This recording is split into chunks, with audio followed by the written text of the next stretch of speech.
Hello student. तो आज हम लोग स्ट्रक्चर ऑफ एटम में देखेंगे बेसिक चीज़ों को। जैसे कि देखो यहाँ पर मैं आपको 10 वर्ड यहाँ पे मैंने मेंशंस किया है और ये 10 वर्ड्स के विषय में आज डिटेल से जानेंगे। सबसे पहले मास नंबर का कॉन्सेप्ट सीखेंगे, फिर इसके बाद एटॉमिक नंबर, इसके बाद क्या क्या मैथड्स है जैसे कि हम एटॉमिक वेट को एनालाइज कर सके। इसके बाद है कॉन्सेप्ट आइसोटोप्स का, और फिर देखेंगे कि आइसोटोप से एटॉमिक वेट कैसे फाइंड किया जाता है। इसके बाद देखेंगे कॉन्सेप्ट आइसोबार का। इसके बाद आइसोडाइफर्स हैं, आइसोटोन्स हैं। आइसोटोन्स को आप आइसोन्यूट्रॉनिक्स स्पेसिस भी बोलते हो या आइसोटोनिक स्पेसिस भी बोलते हैं। इसके बाद कॉन्सेप्ट आएगा आइसोस्टर्स का, एंड लास्ट वर्ड हम लोग सीखने वाले हैं आइसो इलेक्ट्रॉनिक स्पेसिस। ठीक है, तो बेसिक कॉन्सेप्ट है और समझेंगे एक एक करके सभी चीज़ों को। ठीक है, देखो जैसे कि सबसे पहले मैं ले रहा हूं मास नंबर को। ठीक है, किसको? Mass number. बच्चों मास नंबर जो है सबसे पहले मैं आपको बता दूं, इसको अगर आपको रिप्रेजेंट करना हो तो कैपिटल ए से रिप्रेजेंट करोगे। और मास नंबर जो होता है सम ऑफ न्यूट्रॉन और प्रोटॉन को बोलते हैं। ठीक है ना, मास नंबर क्या होगा? Sum of neutron and proton. ठीक है, sum of number of neutrons and protons. ठीक है, प्रोटॉन याद रखना। मास नंबर को डिसाइड कौन करेगा? सिर्फ न्यूट्रॉन एंड प्रोटॉन्स की संख्या डिसाइड करेंगे। ठीक है, याद रहेगा ना। इसलिए आप ए बराबर लिख सकते हो number of protons plus number of neutrons. Electrons याद रखेंगे, मास नंबर में इन्वॉल्व्स नहीं होते हैं। तो बेसिक चीज था, मास नंबर को आइडेंटिफाई कैसे किया जाएगा बच्चों? Number of proton plus number of neutrons की मदद से। ठीक है, सेकेंड वर्ड से देखो एटॉमिक नंबर क्या है? Atomic number. तो देखो बच्चों एटॉमिक नंबर्स में हम लोग क्या सीखने वाले हैं? तो किसी भी स्पेसिस का एटॉमिक नंबर सिर्फ और सिर्फ कौन डिसाइड करता है? प्रोटॉन। इलेक्ट्रॉन डिसाइड नहीं करता, याद रखने का। ठीक है ना, जैसे कि मैं बोलूंगा सोडियम में कितने इलेक्ट्रॉन कितने प्रोटॉन है, तो 11 इलेक्ट्रॉन है और 11 प्रोटॉन है। लेकिन Na+ यदि मैं कर दूं तो देखो इसमें इलेक्ट्रॉन की संख्या कम हो जाएगी जबकि प्रोटॉन एट इट इज रहेगा। ठीक है ना, प्रोटॉन अभी भी 11 होंगे जबकि इलेक्ट्रॉन्स कितने हो जाएंगे? 10। यहाँ पे देखो Mg2+ मैंने लिया, तो Mg2+ में जो है इलेक्ट्रॉन्स की संख्या देखो 10 है जबकि प्रोटॉन की संख्या 12 है। जबकि अगर Mg के विषय में मैं बात करूं तो यहाँ पे इलेक्ट्रॉन्स का नंबर जो है 12 है और प्रोटॉन का भी नंबर 12 है। बात समझ रहे हो ना। तो एटॉमिक नंबर को डिसाइड करने के लिए हम लोग किसको यूज करते हैं? प्रोटॉन्स को सिर्फ। ठीक है ना, न्यूक्लियस में जो प्रोटॉन मौजूद होते हैं वही डिसाइड करता है एटॉमिक नंबर। ओके, याद रहेगा। तो इसको बेसिकली हम लोग जेड से रिप्रेजेंट करते हैं। ठीक है, किस लेटर से रिप्रेजेंट करेंगे? जेड से। तो पॉइंट कर लोगे कि the number of proton present in the nucleus, number of protons present in the nucleus, इसी को हम लोग कहेंगे एटॉमिक नंबर। ठीक है, present in the nucleus। तो बेसिक चीजें हैं, यदि आपको अच्छे से ये सब चीज समझ में आता है तो आप वीडियो को आगे बढ़ा के देखो। लास्ट में अच्छे अच्छे वर्ड्स हम लोग सीखने वाले हैं, जैसे कि ये सब isodiaphers, isotone, आइसोस्टर्स, iso electronic spaces, ये सब आपके लिए नए होंगे। ठीक है, और बेसिक चीज तो आइसोटोप, आइसोबार आपने क्लास 9 स्टैंडर्ड से ही पढ़ रखा है। ठीक है, तो 11 में देखो एक बार रिवाइज कर लो। ठीक है, रिवाइज करने में क्या जाता है, हो सकता है कुछ नई नई चीजें हमें यहाँ पे सीखने को मिले। ओके, तो क्या लिखा है एटॉमिक नंबर को? The number of proton present in the nucleus is called atomic number. ठीक है ना, इसको क्या कहा जाएगा बच्चों? इसको बोला जाएगा atomic number of an element, of an element. Okay, और याद रखो बच्चों इसी को हम लोग ना कहते हैं न्यूक्लियर चार्ज भी। ठीक है, याद रखोगे इसी को क्या कहा जाता है? Atomic number, that is also known as nuclear charge. ठीक, और नोट में याद रखेंगे। ठीक है, कि न्यूट्रल एटम के लिए जैसे भी मैंने यहाँ पे बताया था ना Mg Na, इसमें number of proton number of electrons के क्या है? बराबर है। तो for neutral atom, for neutral atoms के लिए क्या लिखोगे? नंबर ऑफ जो प्रोटॉन्स हैं, number of protons number of electrons के बराबर होंगे। ठीक है, नंबर ऑफ इलेक्ट्रॉन्स। याद रहेगा ना।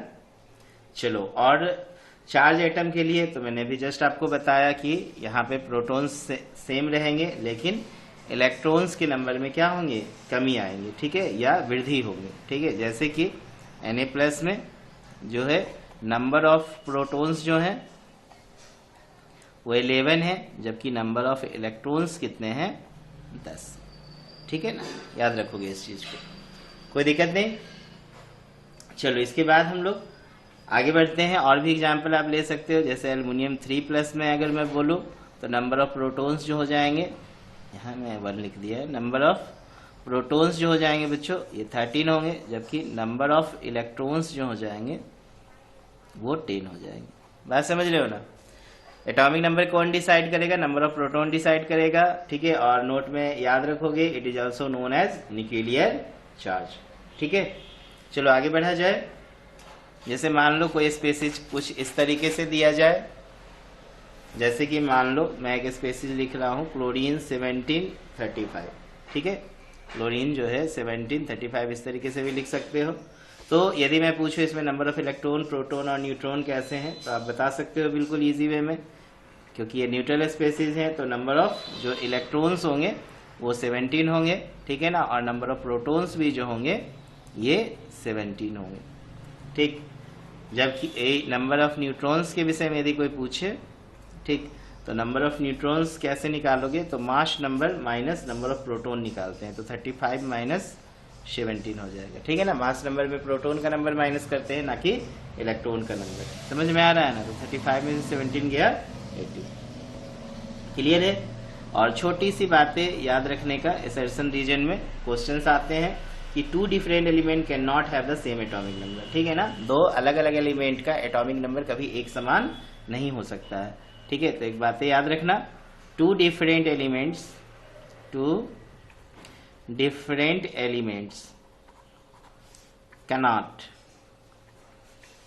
cannot have the same atomic number,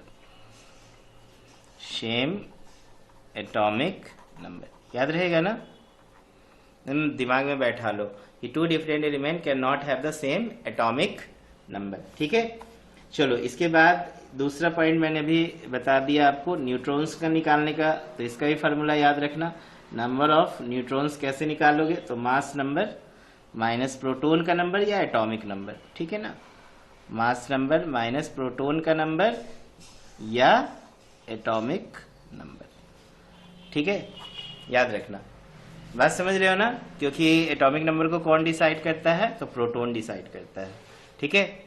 चलिए, इसके बाद हम लोग देखते हैं कि एटॉमिक वेट को कैसे एनालाइज करें। थर्ड पॉइंट क्या आज लेने वाले हैं हम लोग कि what are the method for analysis of atomic wait.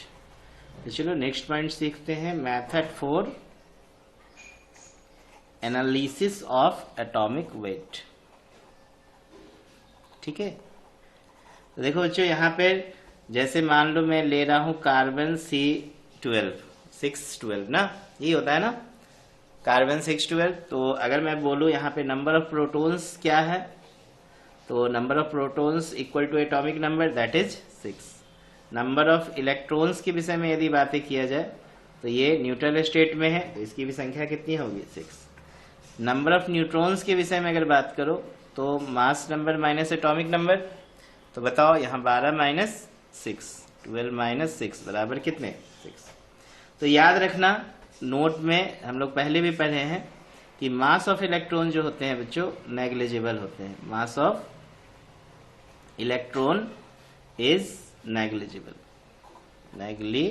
Negligible का मतलब ये हुआ बहुत कम होते हैं। जैसे कि मैंने आपको बताया था कि मास ऑफ इलेक्ट्रॉन जो होते हैं प्रोटॉन के मास का 1 बाय कितना होगा 1840 गुना, कितना 1/1837 को मैं बोल रहा हूं 1/1840 गुना। बात समझ रहे हो ना। तो ये होता है mass of electron. Mass of electron क्या होता है, मास ऑफ इलेक्ट्रॉन बराबर mass of proton divided by 1840, ठीक है। ये एक नंबर्स बताया गया है कि इलेक्ट्रॉन का मास जो होगा प्रोटॉन के मास का इतना पार्ट, अब समझ रहे हो कितना कम होगा, बहुत छोटा हो जाएगा ना, क्लियर है। क्योंकि यहाँ पे मास ऑफ जब प्रोटॉन आप निकालोगे, ठीक, तो वहां पे आपको कितना मिलता है बताओ। यहाँ पे पता है मास ऑफ प्रोटॉन निकालने का कॉन्सेप्ट, तो यहाँ पर मास ऑफ प्रोटॉन जो होगा वो 1.67 into 10 to the power -27 kilogram के आसपास होता है, ठीक है ना, ऐसे हम लोग कंसीडर करते हैं। तो इसीलिए हम लोग यहाँ पे जब भी एटॉमिक वेट एनालाइज करेंगे तो हमें किसको छोड़ना पड़ेगा, हमें इलेक्ट्रॉन्स को छोड़ना पड़ेगा। सिर्फ प्रोटॉन और न्यूट्रॉन्स की मदद से हम एटॉमिक वेट को क्या करेंगे, एनालाइज करेंगे। तो देखो यहाँ पे अगर हम बात करते हैं वेट ऑफ C12, एक एटम का, अगर कार्बन के एक एटम का यदि हमें मास डिसाइड करना हो तो हम यहाँ पर सिर्फ और सिर्फ कंसीडर करेंगे प्रोटॉन और किसको, न्यूट्रॉन्स को, याद रखोगे। तो देखो प्रोटॉन्स का नंबर 6 है, ठीक है, और इसके एक प्रोटॉन का जो मास होता है 1.00750 होता है, ठीक है ना, एग्जैक्ट फिगर मैं आपको बता रहा हूं यहाँ पर, ठीक है। और जो न्यूट्रॉन्स होते हैं वो 6 इंटू 1.00850 के आसपास होते हैं, ठीक है ना। इस तरीके से भी हम लोग रिप्रेजेंट कर सकते हैं। जब आप इसको मल्टीप्लाई करोगे तो 6 इंटू 1.00750 जो आएगा वो क्या हो जाएगा, 6.045 होगा, और ये हो जाएगा आपका 1.00850 को 6 से मल्टीप्लाई कर रहे हैं तो 6.051 हो जाएगा, ठीक है। तो दोनों को जोड़ दोगे तो 12.096, ये मैं जो वैल्यू ले रहा हूँ बच्चों वो AMU में ले रहा हूँ, ठीक है ना, that is atomic mass unit, ठीक है ना, किस में ले रहा हूँ, एटॉमिक मास यूनिट में, ओके। तो याद रखना यहाँ पे ये वैल्यू करीब करीब हम लोग फिर बाद में बराबर मानते हैं, लेकिन एक्चुअल जो वैल्यू होता है, ठीक है ना, एटम के प्रति अगर मैं बात करूं तो प्रोटॉन्स के लिए, और ये क्या हो गए आपके न्यूट्रॉन्स के लिए, बात समझ रहे हो ना। तो प्रोटॉन का नंबर का टोटल मास और न्यूट्रॉन्स के नंबर की टोटल मास का सम जो होता है बच्चों वो एटॉमिक वेट एनालाइज करता है, एटॉमिक वेट को बताता है, ठीक है। तो इस तरीके से आप एटॉमिक वेट फाइंड कर सकते हो कार्बन का। इसके बाद हम लोग नेक्स्ट कॉन्सेप्ट देखते हैं 4 नंबर में, आइसोटोप्स को, ठीक है, किसका कॉन्सेप्ट, आइसोटोप्स,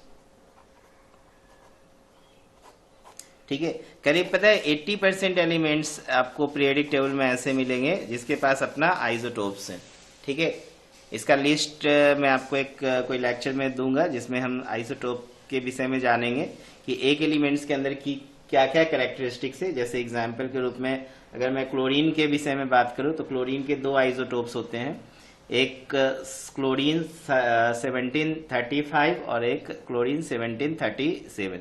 कहने का मतलब यहाँ पे एटॉमिक नंबर देखो क्लोरीन का दोनों का सेम है, बट मास नंबर क्या है, अलग है।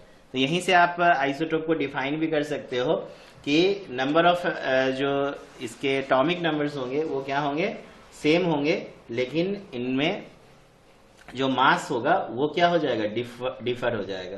क्लियर है ना, क्या मैंने बोला, आइसोटोप को कैसे डिफाइन करेंगे, तो आइसोटोप्स हो जाएगा कि it is defined as the atom of a given element which have, क्या लिखोगे, which have the same atomic number, the same atomic number,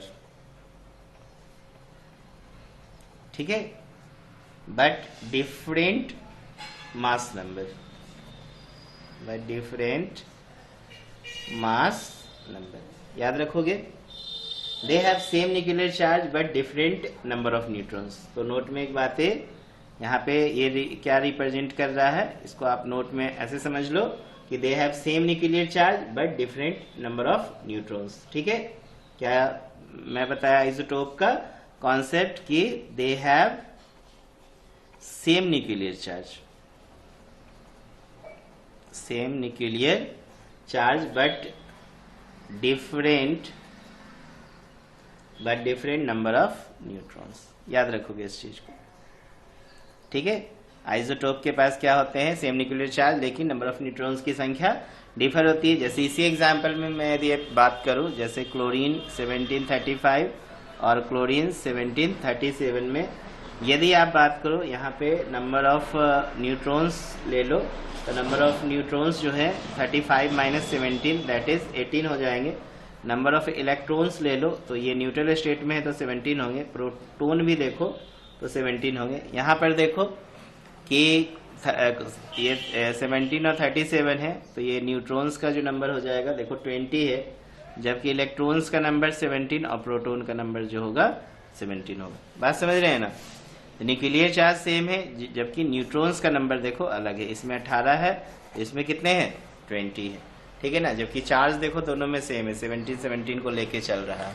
okay, other example भी आप ले सकते हो आइसोटोप्स का, जैसे कार्बन का देखो C जो है 612 और होता है C613 और एक होता है C614, ठीक है। यहाँ पे भी आप देखोगे तो इसमें आपको न्यूट्रॉन्स क्या मिलेंगे, डिफर मिलेंगे, ठीक है ना। जैसे यहाँ पर न्यूट्रॉन्स जो निकलेंगे 12 - 6 6, यहाँ पे मिलेंगे 7, यहाँ पे मिलेंगे 8, ठीक है। जबकि प्रोटॉन देखो 6, यहाँ भी प्रोटॉन 6, यहाँ भी प्रोटॉन 6, इसका मतलब इसके जो न्यूक्लियर चार्ज है वो सेम है। इलेक्ट्रॉन्स भी देखो यहाँ पर सेम आपको मिलने वाले हैं। ओके, तो डिफर क्या हो रहा है, नंबर ऑफ न्यूट्रॉन्स में डिफर हो रहे हैं। तो atomic number same, mass number different is known as isotopes, ठीक है। और भी एग्जाम्पल, आप बहुत सारे एग्जाम्पल ले सकते हो। मैंने कहा कि 80% एलिमेंट है जिसमें आपको आइसोटोपिक बिहेवियर देखने को मिलता है, ठीक है। और भी होंगे बट 80% तो कंफर्म है। 1H1, 1H2, 1H3 देखो ये हाइड्रोजन के आइसोटोप है, बड़ा फेमस है, प्रोटियम, ड्यूटेरियम, ट्राइटियम के नाम से फेमस है ये, ठीक है ना। इसमें भी अगर देखोगे तो न्यूट्रॉन देखो, इसमें न्यूट्रॉन 0 है, ठीक है, जबकि इसमें न्यूट्रॉन्स देखोगे तो 1 है, यहाँ पे न्यूट्रॉन्स देखोगे तो 2 है। जबकि इलेक्ट्रॉन्स का नंबर सभी में क्या है, सेम है, और nuclear charge that is proton का नंबर भी जो है सभी में सेम है। बात समझ में आ रहा है ना? तो इस तरीके से हम लोग आइसोटोपिक बिहेवियर को समझते हैं। ओके, अब हम लोग यहाँ पे एक डिस्कस कर रहे हैं एटॉमिक वेट निकालना एलिमेंट का, किसकी मदद से, आइसोटोप्स की मदद से। ये बड़ा इंपॉर्टेंट क्वेश्चन बनेगा, ठीक है। आपके बेसिक एग्जाम में जो है, स्कूल एग्जाम में पूछे जा सकते हैं इस पे सवाल। तो नेक्स्ट जो होगा नंबर 5, देखो नंबर 5 में क्या हम लोग सीखने वाले हैं, एटॉमिक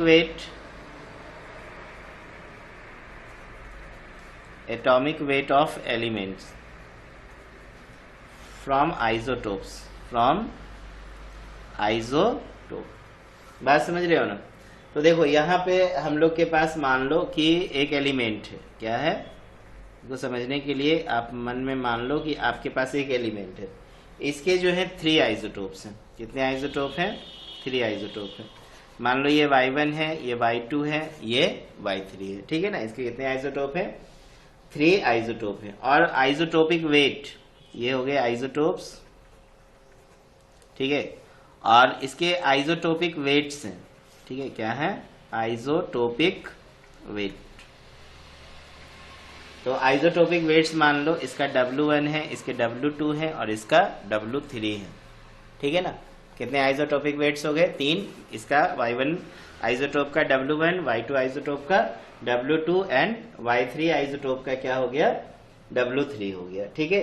एंड देयर परसेंटेज जो रेशियो है नेचर में इनके, जैसे कि इनका कितना परसेंटेज है, परसेंटेज रेशियो, ठीक है, W1 का, तो ये W1 का परसेंटेज रेशियो X1 है, W2 का परसेंटेज रेशियो X2 है और W3 का परसेंटेज रेशियो X3 है। बात समझ रहे हैं ना? ये दिया हुआ रहेगा क्वेश्चन में। चलो हम लोग एक एग्जाम्पल भी अभी देखने वाले हैं, ठीक है। तो यहाँ पर एवरेज एटॉमिक वेट यदि अगर मैं बोलूँ आपसे निकालने के लिए इतने सारे इंफॉर्मेशन के बाद, तो एवरेज एटॉमिक वेट जो निकलेगा आइसोटोप का, जो ये देखो किस फार्मूला से आप निकालोगे, तो यहाँ पर W1 इंटू X1 ले लेना, ये वाला W1 इंटू परसेंटेज बिहेवियर जो दिया है, isotopic weight into percentage ratio, plus W2 into X2, ठीक है। फिर प्लस क्या हो जाएगा बच्चों, W3 into X3, W3 into X3, और डिवाइड कर देना X1 plus X2 plus X3। बोले तो 100 से डिवाइड करो, या जो टोटल परसेंटेज है इससे आप क्या कर देना, डिवाइड कर देना। बात समझ रहे हैं ना? कोई दिक्कत नहीं। चलिए आगे बढ़ते हैं। जो भी इसका परसेंटेज रेशियो होगा उससे सम कर देंगे। जैसे कि एक एग्जांपल देखो एवरेज एटॉमिक वेट निकालने का। क्वेश्चन है कि प्रोबेबिलिटी रेशियो दिया हुआ है क्लोरीन का, ठीक है, क्लोरीन 35 इतने हैं एक, और एक हो गए 37, यही होता है ना 1735 1737, बात समझ रहे हैं ना। तो इसकी जो प्रोबेबिलिटी रेशियो है 75% है, और इसकी जो प्रोबेबिलिटी रेशियो है क्लोरीन में वो 25%, ठीक है ना। कितना है? 75% एंड 25%। आप चाहो तो इसको फ्रैक्शन में भी निकाल सकते हो, जैसे ये 75/100 तो ये हो गया 25/100। तो अगर आप इसका रेशियो निकालोगे तो ये रेशियो देखो आपके पास मिलेगा 3:1 का। देखो 25 दिया 75, इससे ये कैंसिल होगा तो 3:1 जो है इसका परसेंटेज रेशियो आपको मिल जाएगा इस तरीके से, ठीक है। तो डायरेक्ट अब यहाँ पे फार्मूला हम लोग लगा देंगे कि average atomic wait, average atomic weight of किसका निकालोगे? क्लोरीन का। तो देखो यहाँ पे मैं बोला ना कि W1 that is isotopic weight, तो आइसोटोपिक वेट कितना है यहाँ पर 35, और इसका परसेंटेज रेशियो देखो आप दो तरीके से निकाल सकते हो, या तो डायरेक्ट 75 करते डिवाइडेड बाय फिर हमें 100 लेना पड़ता, या फिर हम लोग डायरेक्ट यहाँ पे ये जो रेशियो निकाले हैं 35:3 कर सकते हैं, प्लस फिर एटॉमिक आइसोटोपिक वेट दिया है 37, और यहाँ पे देखो इसकी रेशियो कितनी है 1, बोले तो ये परसेंटेज रेशियो जो है x2 है। दो ही आइसोटोप है तो आगे हम नहीं बढ़ेंगे, और डिवाइडेड बाय क्या हो जाएगा यहाँ पे 3+1। तो इस तरीके से आप क्या कर सकते हो? फाइंड कर सकते हो। समझ में आ रहा है ना? तो ये कितना हो गया? सबको ऐड कर दोगे तो 35 3 जब 105 होता है, प्लस 37 हो गया डिवाइडेड बाय 4, ठीक है। तो इसको आप डिवाइड करोगे तो ये आ जाएगा 7 5 12 3 1 4 142/4, तो 2 दूना 2 सत्ते 2 इकाई, तो इसको अगर काटोगे तो 35.5 आ जाएगा। तो देखो हम लोग एवरेज एटॉमिक वेट जो है क्लोरीन का लेते भी हैं 35 पॉइंट कितना 5। समझ में आया ना? चलो एक और एग्जांपल मैं आपको दे रहा हूँ, एटॉमिक वेट फाइंड करना किसी एलिमेंट का उसके आइसोटोप की मदद से, ठीक है। जैसे देखो सवाल क्या है, क्वेश्चन है, क्वेश्चन पहले नोट कर लेंगे कि an element have 3 isotope, have 3 isotopes and their isotopic weights जो दिया हुआ है, isotopic weights ये दिया है 11 है 12 है एंड 13 है, ठीक है ना। ये आइसोटोपिक वेट दिया हुआ है, हमें एलिमेंट पता नहीं है कि कौन सा एलिमेंट है वो, ठीक है। आइसोटोपिक वेट दे दिया है 11 12 एंड 13 यूनिट, ठीक है। और क्या दिया है उनका जो परसेंटेज अकरेंस है, एंड देयर परसेंटेज अकरेंस, ठीक है। ये परसेंटेज अकरेंस जो दिया है नेचर में, ये क्या क्या दिया है 85%, 10% और एक दे दिया 5% रिस्पेक्टिवली, ठीक है। ये 3 जो है दिया हुआ है। आपसे बोल रहा है कैलकुलेट एवरेज एटॉमिक वेट, क्या बोल रहा है? एवरेज एटॉमिक वेट फाइंड करो। तो देखो डायरेक्ट यहाँ पे आप फार्मूला पे बैठा सकते हो ना एवरेज एटॉमिक वेट निकालने का, तो मैं डायरेक्ट इसको लिख देता हूँ, इसलिए एवरेज एटॉमिक वेट। तो एवरेज एटॉमिक वेट का आपने भी जस्ट फार्मूला पढ़ा है, W1 x1 plus W2 x2 plus W3 x3 divided by x1 plus x2 plus x3। तो इस बार हम फ्रैक्शन में नहीं निकाल रहे हैं, डायरेक्ट वैल्यू पुट कर सकते हैं, ठीक है ना। अदरवाइज आप फ्रैक्शन में भी निकाल के कर सकते हो। तो देखो आइसोटोपिक वेट दिया है W1 दैट इज 11 और परसेंटेज दिया है 85, तो पूरा मैंने 85 यहाँ पे लिख दिया, ठीक है। फिर प्लस W2 देखो आइसोटोपिक वेट 12 दिया है और परसेंटेज दिया है 10, तो इसको मैंने लिख दिया। और W3 देखो 13 दिया है और परसेंटेज दिया है 5, divided by sum of total percentage, तो 85 प्लस 10 प्लस 5, देखो 100 आ जाएगा ना। बात समझ रहे हो ना? अब इसको मल्टीप्लाई करना होगा आपको, तो 85 को मल्टीप्लाई करना होगा 11 से, तो 85 10 जा होता है 850 में 85 को ऐड कर दो, 8 5 13 935 हो जाएगा। ये 120 होगा और 13 पचे 65 डिवाइडेड बाय 100, तो ये 935 120 और 65 को जोड़ दो, 5 5 10 6 2 8 6 2 8 हो गया, 3 11, ठीक है, और 1 12, 9 1 10 1 11, तो ये हो गया 120 डिवाइडेड बाय 100। तो इससे काट दो तो 112 में 10 से भाग देंगे तो 11.2 यूनिट हो जाएगा। क्लियर है? तो इस तरीके से हम लोग क्या कर सकते हैं, एवरेज एटॉमिक वेट फाइंड कर सकते हैं। समझ में आ रहा है ना?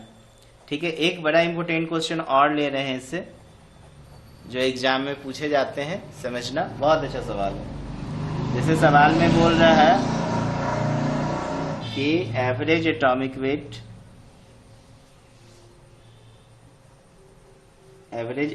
वेट ऑफ एन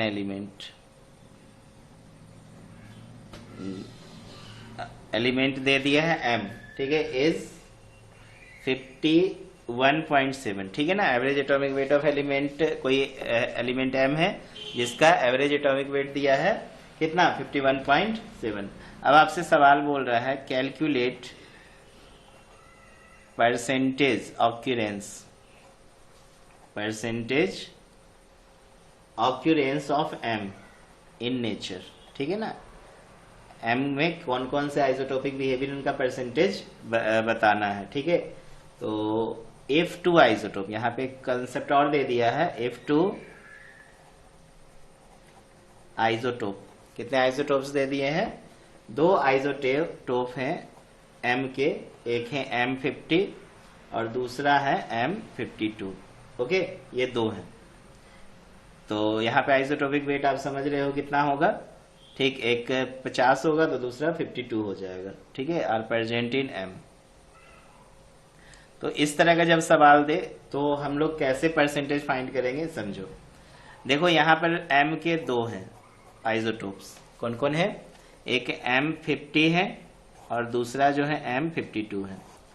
अगर हम इसका परसेंटेज को x मान लेते हैं तो इसकी परसेंटेज कितनी निकलेगी, 100 - x। बात समझ रहे हो ना? इसका अगर परसेंटेज को हम x% मान लेते हैं तो ये कितना हो जाएगा, 100 - x, क्योंकि परसेंटेज का मतलब 100 में होता है। बात समझे कि नहीं? तो अब आप डायरेक्ट यहाँ पे फार्मूला भी लगा सकते हो एवरेज एटॉमिक वेट का, कि एवरेज एटॉमिक वेट जो है ये हमारे पास दिया है, एवरेज एटॉमिक वेट बराबर हम लोग फार्मूला लगा देंगे, 2 है तो W1x1 प्लस W2x2 अब बट्टा क्या हो जाएगा, x1 प्लस x2, यही ना फार्मूला है।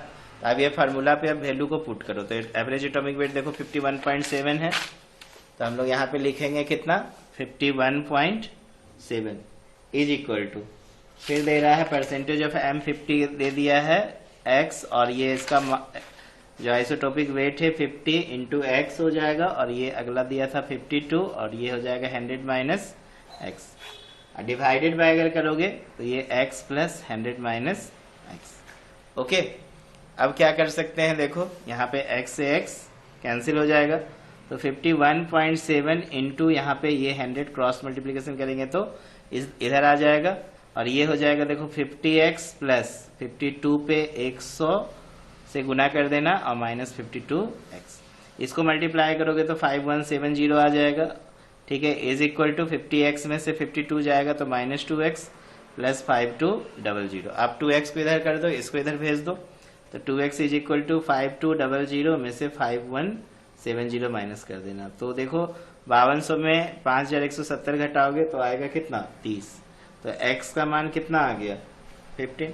इसलिए परसेंटेज ऑफ M50 जो होगा, परसेंटेज ऑफ M50 ये कितना हो जाएगा, 15%, एंड परसेंटेज ऑफ M52 जो है ये 100 - 15 बराबर 85%। समझ में आया ना? तो आई होप आपको आइसोटोप समझ में अच्छे से आया होगा, आइसोटोप पे बेस्ड क्वेश्चंस भी क्लियर हुआ होगा। चलो इसके बाद हम लोग नेक्स्ट पॉइंट देखेंगे, नेक्स्ट 5 हो गया, छठा नंबर देखो आइसोबार के कॉन्सेप्ट को देखते हैं। किसको, आइसोबार्स, ठीक है। आइसोबार में बच्चों क्या होगा कि डिफरेंट एलिमेंट्स होंगे, ठीक है ना, बिकॉज यहाँ पे एटॉमिक नंबर अलग होंगे, जबकि दोनों के मास नंबर जो है एग्जैक्टली आपको सेम मिलने वाले हैं। समझ रहे हैं ना? इस फेनोमेनन को हम क्या बोल रहे हैं, आइसोबार। एक्चुअली इसके जो कॉन्सेप्ट थे एक साइंटिस्ट एस्टॉन ने दिया था, ठीक है, किसने दिया था, एस्टॉन ने, याद रखोगे। तो डिफरेंट एलिमेंट्स जिसके मास नंबर क्या है, क्या बोलोगे, डिफरेंट एलिमेंट्स, ले लेना, different element which have different atomic number but mass number is same, ठीक है ना, which have different element which have same mass number, which have the same mass number but different atomic number, but different atomic number, atomic number, ठीक है ना, इसी को हम लोग बोलते हैं क्या, आइसोबार। तो याद रखेंगे यहाँ पर, जैसे एग्जाम्पल में मैं यदि 1s3 ले लूं और 2he3 ले लूं, ठीक है ना, एक मैंने हाइड्रोजन के आइसोटोप को ले लिया, एक हीलियम के आइसोटोप को ले लिया। अब ये दोनों के नेचर को यदि एक स्टडी किया जाए तो इसके पास प्रोटॉन 1 है जबकि इसके पास प्रोटॉन 2 है, इसके पास इलेक्ट्रॉन 1 है, इसके पास इलेक्ट्रॉन 2 है, इसके पास न्यूट्रॉन 2 है 3-1 जबकि इसके पास न्यूट्रॉन 1 है। बात समझ रहे हैं ना। तो यहाँ पे देखो क्या बोल रहे हैं, डिफरेंट एलिमेंट्स, अलग अलग एलिमेंट है, which have same mass number, mass number same है लेकिन एटॉमिक नंबर डिफरेंट है, ठीक है।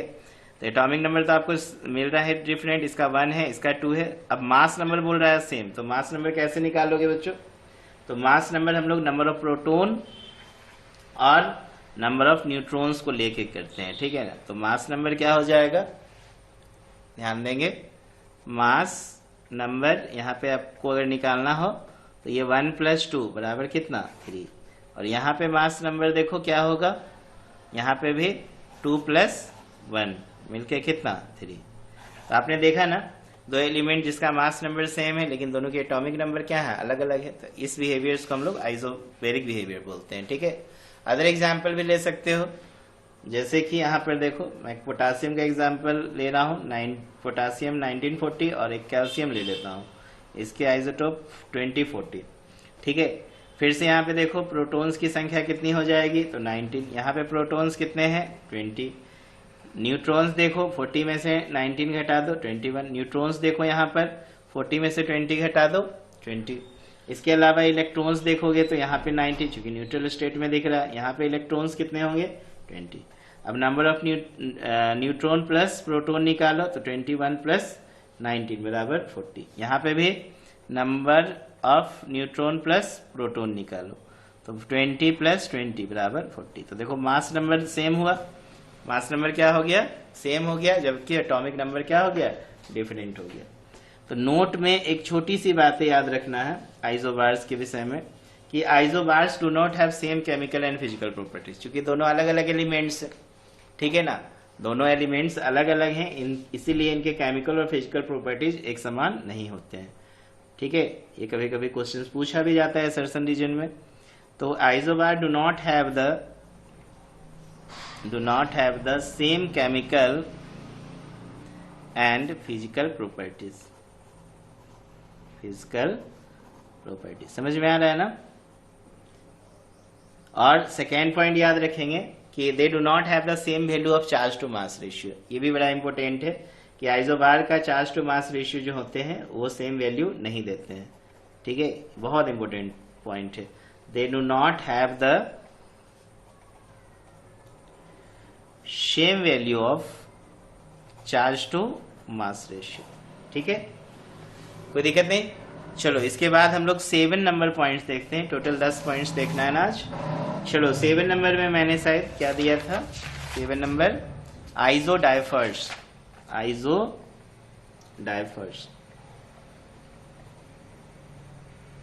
ओके बच्चों, आइसोडाइफर्स को कैसे समझोगे, यहाँ पे डिफरेंट एलिमेंट्स आपको मिलेंगे which have the same difference of number of neutrons and proton. Isodiaphers किसको बोलेंगे, they are the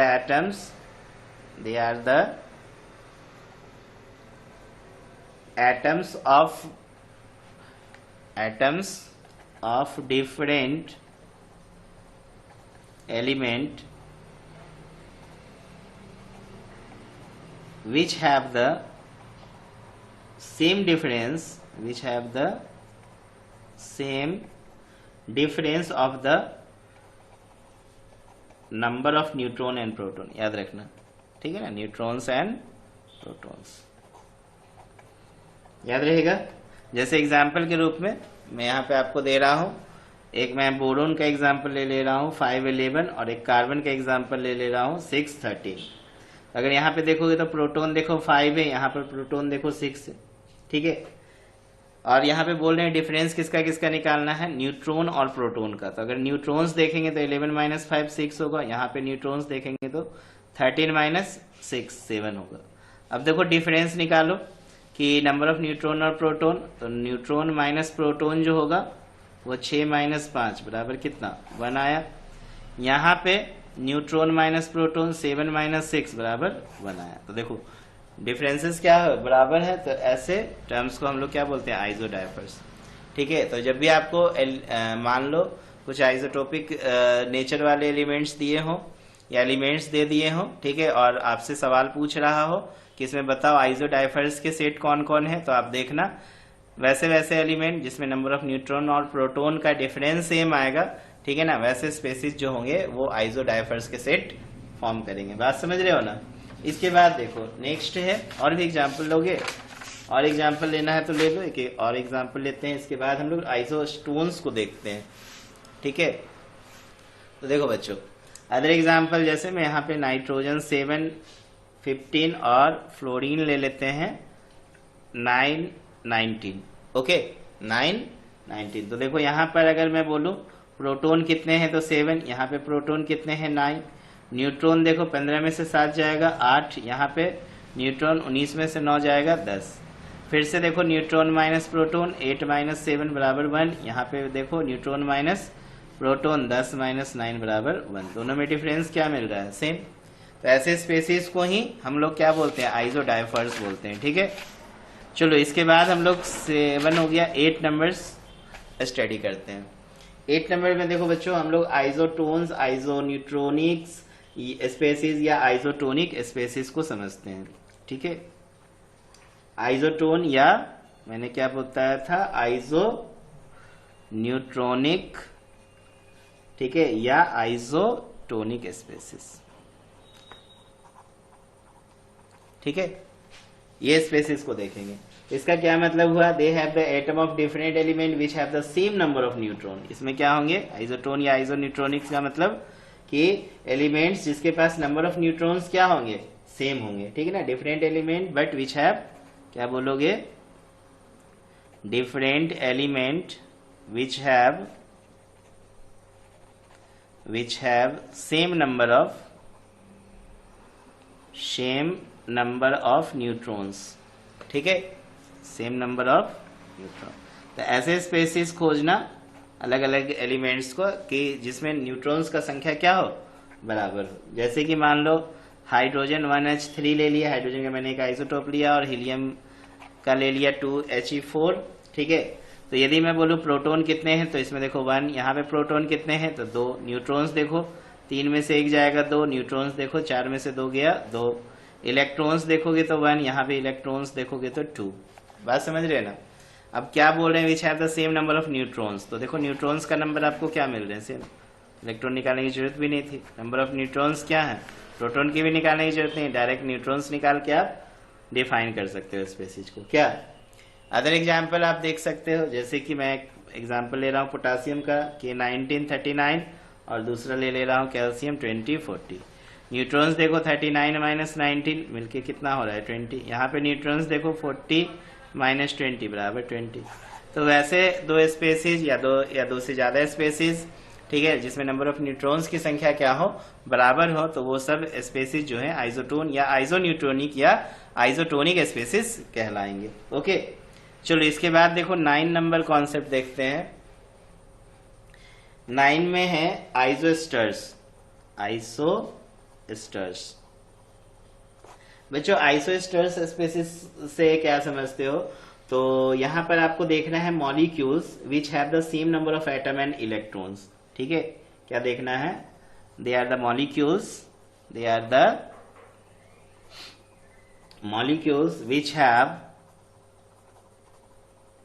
which have the same number of number of atoms and electrons, ठीक है ना, एटम्स एंड इलेक्ट्रॉन्स याद रखोगे। वैसे मॉलिक्यूल्स जिसमें नंबर ऑफ एटम और इलेक्ट्रॉन्स की संख्या बराबर हो, ऐसे स्पेसिस को हम लोग आइसोस्टर्स बोलते हैं। जैसे कि मान लो मैं कार्बन डाइऑक्साइड के मॉलिक्यूल को ले लेता हूं और N2O नाइट्रोजन ऑक्साइड के मॉलिक्यूल को ले लिया। यहाँ पे यदि अगर एटॉमिसिटी अगर देखोगे नंबर ऑफ एटम्स, ठीक है, तो देखो कार्बन के 1 एटम, ऑक्सीजन के 2 एटम, तो 3 हो गए। यहाँ पे नंबर ऑफ एटम अगर फाइंड करो N2O में, तो नाइट्रोजन के 2 एटम, ऑक्सीजन के 1 एटम, तो यहाँ पे कितने हो गए 3। तो नंबर ऑफ एटम्स क्या हो गए, बराबर हो गए। अब बात करो नंबर ऑफ इलेक्ट्रॉन्स के, ठीक है, किसके विषय में बात करो, नंबर ऑफ इलेक्ट्रॉन्स। तो देखो यहाँ पे नंबर ऑफ इलेक्ट्रॉन्स जो है, कार्बन में कितने इलेक्ट्रॉन्स होते हैं, तो 6 होते हैं न्यूट्रल स्टेट में, और ऑक्सीजन में जो होते हैं 8 होते हैं। तो 2 ऑक्सीजन है तो 2 से मल्टीप्लाई कर देंगे, तो ये 6 + 8 2 = 16, तो ये हो जाएगा 22 इलेक्ट्रॉन्स। यहाँ पे देखो नाइट्रोजन के जो न्यूट्रल स्टेट में इलेक्ट्रॉन्स की संख्या होती है 7, तो 2 इंटू यहाँ पे 7 होगा, 2 नाइट है, यहाँ पे 2 नाइट्रोजन है, और ऑक्सीजन की जो संख्या इसमें इलेक्ट्रॉन की संख्या हो गई 8, तो ये हो गया 14 + 8 = 22 इलेक्ट्रॉन। तो देखो दोनों में इलेक्ट्रॉन्स की संख्या क्या आ रही है, बराबर आ रही है, और एटॉमिसिटी भी देखो दोनों की क्या है, बराबर है। तो ऐसे स्पेसीज के ग्रुप को हम लोग क्या बोलते हैं, आइसोस्टर्स बोलते हैं, ठीक है ना, क्या बोलेंगे, आइसोस्टर्स। इसके बाद भी आप एग्जाम्पल और भी ले सकते हो, जैसे मान लो मैंने लिया calcium oxide and potassium fluoride का मैंने ले लिया, ठीक है। तो एटॉमिसिटी देखो यहाँ पे कितनी हो जाएगी, नंबर ऑफ एटम्स कितने हैं, कैल्शियम के 1, ऑक्सीजन के 1, तो यहाँ पे 1 + 1 = 2, और यहाँ पे भी 1 + 1 = 2। नंबर ऑफ इलेक्ट्रॉन्स देखो, ठीक है, नंबर ऑफ इलेक्ट्रॉन्स देखो, कैल्शियम का न्यूट्रल स्टेट में जो नंबर ऑफ इलेक्ट्रॉन्स होते हैं 20 होते हैं, और ऑक्सीजन का भी आपने देखा 8, तो ये 28 हो गए। यहाँ पोटासियम के न्यूट्रल स्टेट में देखो 19 होते हैं, और फ्लोरीन के 9 होते हैं, तो ये मिलके 28 हो गए। तो यहाँ भी 28 इलेक्ट्रॉन, यहाँ पे भी 28 इलेक्ट्रॉन। तो ऐसे स्पेसिस के सेट को बच्चों हम लोग क्या बोलेंगे, आइसोस्टर्स बोलेंगे। क्या बोलेंगे, आइसोस्टर्स, याद रखना। इसके बाद लास्ट देखते हैं हम लोग आइसो इलेक्ट्रॉनिक स्पेसिस के विषय में। Isoelectronic species, isoelectronic species का नाम से ही पता चल रहा है कि वैसे स्पेसिस जिसमें नंबर ऑफ इलेक्ट्रॉन्स क्या होंगे, बराबर होंगे, ठीक है। तो डिफाइन कर देना कि दे आर द एटम्स या मॉलिक्यूल्स या आयंस, ठीक है, विच have the same number of electron, which have the same number of electrons. ऐसे स्पेसिस को बच्चों हम लोग बोलेंगे आइसो इलेक्ट्रॉनिक स्पेसिस, ठीक है। जैसे उदाहरण के रूप में देखो Cl- है और आर्गन है, तो क्लोरीन 17 होते हैं न्यूट्रल स्टेट में, और -1 का मतलब 1 इलेक्ट्रॉन इन्होंने गेन किया है, तो ये 18 इलेक्ट्रॉन है, और जबकि आर्गन के न्यूट्रल स्टेट में 18 इलेक्ट्रॉन्स होते हैं, ठीक है। अदर एग्जाम्पल ले लो, ये मैंने आयंस का और आर्गन का ले लिया, क्लोरीन आयन और आर्गन, दूसरा जैसे H2O ले लो और NH3 ले लो, ठीक है। इसमें भी आप इलेक्ट्रॉन्स को काउंट कर सकते हो। तो हाइड्रोजन में देखो 2 × 1 हो गया, 2 हाइड्रोजन है, ऑक्सीजन का 8 हो गया, तो यहाँ पे 10 इलेक्ट्रॉन्स, नाइट्रोजन 7 है, और हाइड्रोजन 3 × 1 = 10 इलेक्ट्रॉन, ठीक है। देखो इलेक्ट्रॉन्स की संख्या क्या है सब स्पेसिस में, बराबर है। इसके अलावा और भी स्पेसिस आप ले सकते हो, BF3NSO2 ले लो, ठीक है। इसमें भी नंबर ऑफ इलेक्ट्रॉन्स को आप काउंट करो, तो देखो बोरोन के पास जो न्यूट्रल स्टेट में 5 इलेक्ट्रॉन होते हैं, और फ्लोरीन के पास 9, तो 3 × 9 हो जाएगा, तो 5 × 9 9 × 27, तो ये हो गया 32 इलेक्ट्रॉन। सल्फर डाइऑक्साइड में देखो, सल्फर में जो होते हैं न्यूट्रल स्टेट में 16 इलेक्ट्रॉन होते हैं, और ऑक्सीजन में 8 हो गए, तो 16 + 8 × 16, 2 से मल्टीप्लाई करेंगे तो 32 इलेक्ट्रॉन। तो इस तरीके से हम लोगों ने देखा कि ऐसे स्पेसिस जिनमें नंबर ऑफ इलेक्ट्रॉन्स की संख्या क्या है, बराबर है, वो स्पेसिस का सेट जो है क्या कहलाएगा, आइसो इलेक्ट्रॉनिक स्पेसिस। बात समझ रहे हो ना। तो आई होप आज आपको 10 वर्ड अच्छे से समझ में आया होगा बच्चों। इसके बाद का क्लास में हम लोग लेक्चर नंबर 4 में देखने वाले हैं इलेक्ट्रोमैग्नेटिक वेव थ्योरी और रेडिएंट एनर्जी। तो अब हम लोग का मेन टॉपिक जो है इस चैप्टर में स्टार्ट होने वाला। अब तक हम लोग बेसिक चीजों को सीख रहे थे। तो चलो, वीडियो को वॉच करने के लिए बहुत बहुत थैंक यू आप लोगों को। और देखो, अब वेट करो नेक्स्ट लेक्चर का, और नेक्स्ट लेक्चर में हम लोग सीखने वाले हैं कॉन्सेप्ट इलेक्ट्रोमैग्नेटिक वेव या रेडिएंट एनर्जी के विषय में। Okay, thank you.